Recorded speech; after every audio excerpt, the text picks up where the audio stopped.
Hey yo, it's Brian here. Well, the 49ers are currently the number one seed. Can change anytime, but hopefully the 49ers keep it that way. Currently 10-3, tied with the Eagles and the Cowboys, but we have a tiebreaker over both of them because we beat both of them in the regular season. That's why you got to win your games, especially in your conference. In this case, the 49ers in the NFC. Very pivotal. They got those wins in very convincing fashion both ways. I think they scored like at least 80 points in both contests and didn't allow too many points. Very impressed with this team. They had a great win over Seattle. Was it the prettiest win? No. I mean, they were talking about they can improve definitely. Yes, they definitely can improve even more. This team is really scary. If you're another team, offensively, everybody's talking about Brock Purdy, the fireworks that they've been doing for the past few weeks now, ever since the bye week. Defensively, although they did have not the best performance of their lives on defense, they still were able to have a great game, even with Travarius Ward going out really early on. Lenore and Ambry Thomas, for the most part, stepped up. They did a great job. Come on, much respect to this team. I think you guys know what this team stands for, especially if you're a Niner faithful. You know, I've been singing my praises for the past few weeks now. I've just been loving what the team's been doing. Kyle Shanahan has this team in the groove. And, you know, when Kyle Shanahan is in his flow, nothing can stop him, honestly, except, you know, maybe choke jobs in the Super Bowl, right? But looking at the whole totality of the team, love what they do. They run the ball efficiently. Brock Purdy, they have the quarterback that they need to throw the ball, give it to the playmakers like Deebo Samuel, Brendan Ayuk, use George Kittle, and Trent Williams. I mean, best offensive lineman in the NFL, probably by far, I would say. I know he's getting up there in age a little bit, but he's still proven that he's still the top guy in terms of left tackles and offensive linemen in general.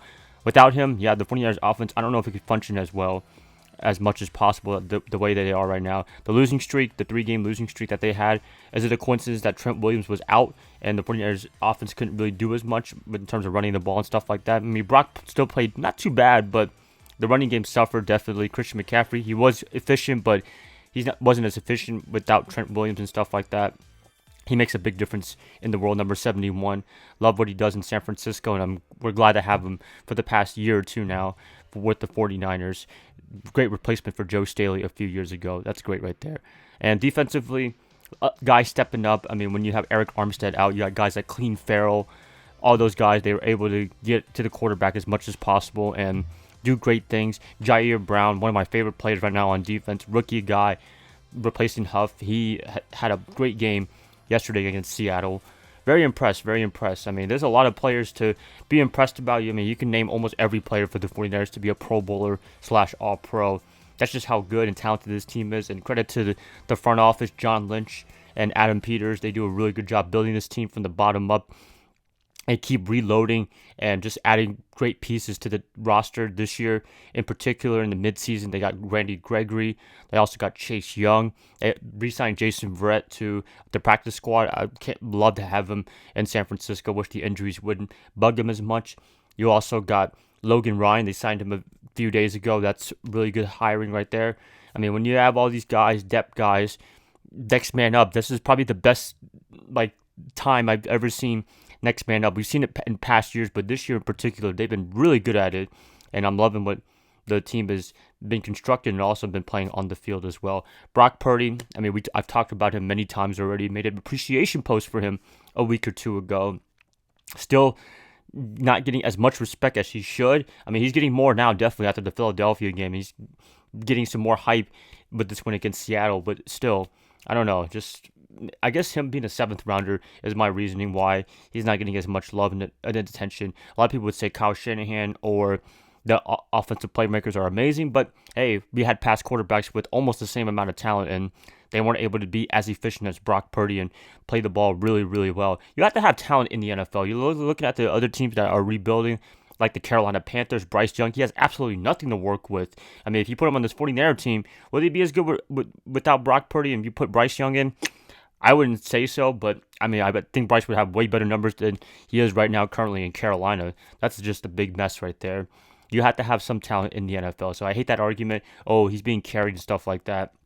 I mean, every quarterback has their talents. You look at Patrick Mahomes right now, he's kind of struggling a little bit because they don't really have much to throw to. I mean, you have Travis Kelce and you have Kadarius Toney messing up with the offsides.